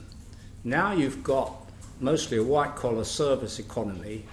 The question is, how far will it really be invaded by especially AI? And what do you make of those consequences as to government policy for the future? What should government be doing now? Because to me this is just very real. You mentioned Carl Frey's study in Oxford, but the 47% figure was just an analysis, a job breakdown analysis. It wasn't a prediction of the proportion of people who would lose their jobs. But to me, this is really don't know territory. People make, just like we heard some previous people we were talking to just said, oh, well, new jobs will be created. Well, it's possible, but really it's don't know territory. It's moving so fast.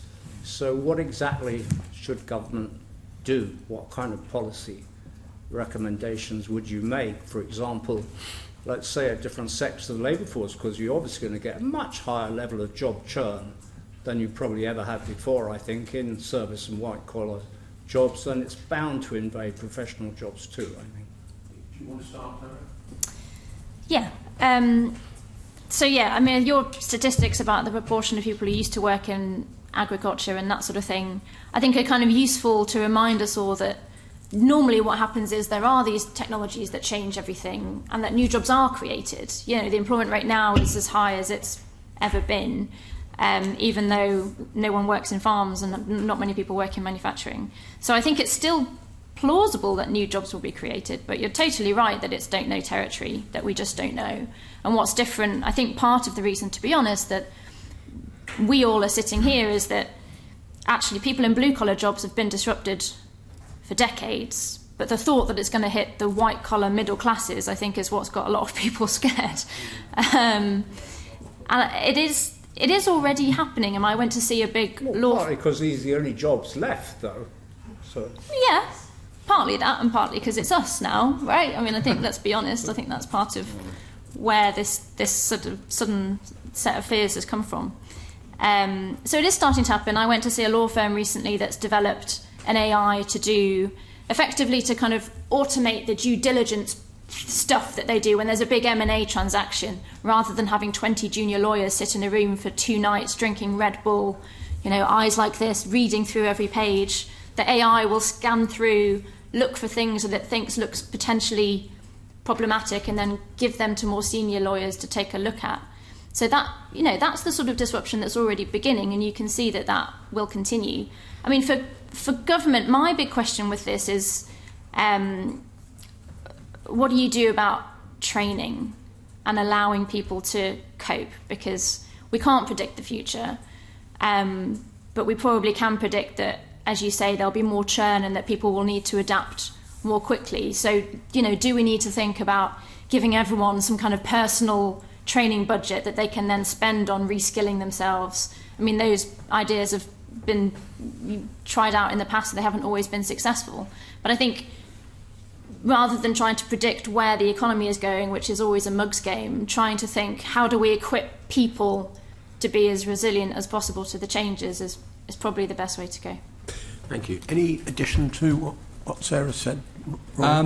Only that I think we've, as well as these forward-looking studies, there have been a couple of looks back at what's actually happened over the last 20 years, and what we have found is you know, not entire professions wiped out, but them changing, the tasks, certain tasks being wiped out, and the law is a perfect example.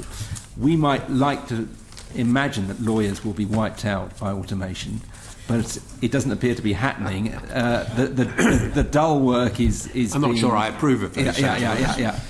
The dull work is being done increasingly by machines, but they are finding new things to do. And there's the classic line about bank tellers in America, which I'm not quite sure where it comes from, but apparently there are more bank tellers today in America than there were 20 years ago, despite the arrival of the ultimate, the cash machine and so on. Yeah, I think Sarah's point is an extremely important one. That's not the same as net new jobs, though, obviously.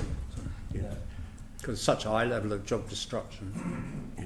No, I think Sarah's point that this story kind of took life because it was middle class jobs that were under threat is a really important one. I mean, that essentially created the where we are today with AI. The AI panic, if you like, that of today. I'll just add, it's really interesting here that we have, nobody's mentioned universal income, which has been proposed by Silicon Valley leaders, as to almost like they're saying, well, we were creating this problem for you, but oh look, we've got this solution. I'm relieved not to hear it, because I think it's a very premature debate to have. You know, there are huge implications for social mobility and so on if you expect everybody to be on the dole their lifetimes. Thank you. And final question from Anthony. My question, I'd just make a comment that many organisations which are currently using robots would argue that they're doing it more to enhance their service offering rather than to replace jobs. But my final question, wrapping up, is if there was one recommendation at the end of this inquiry that you'd like to see us make, what would that recommendation be?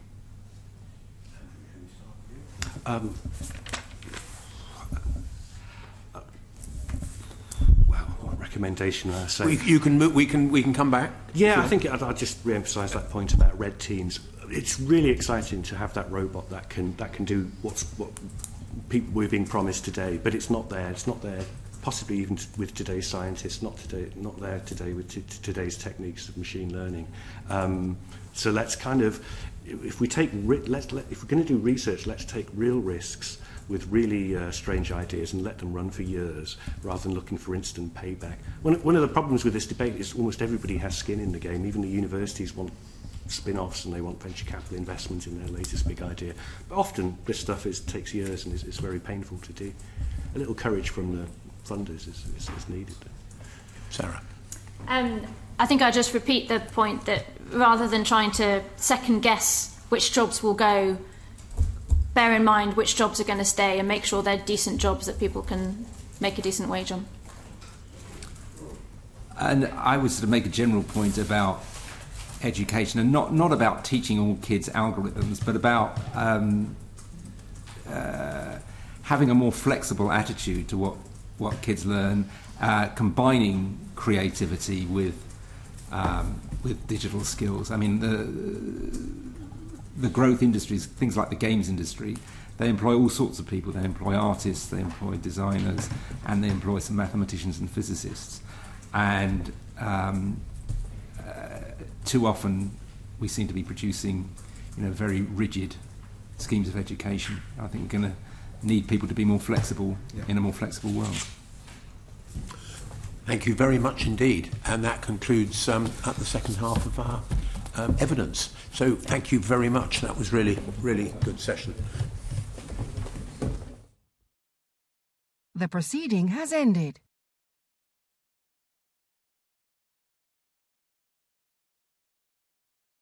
The proceeding has ended.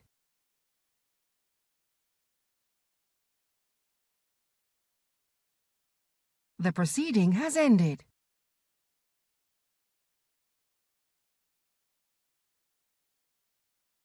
The proceeding has ended.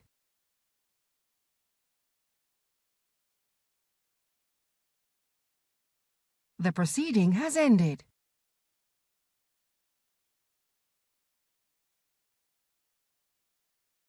The proceeding has ended.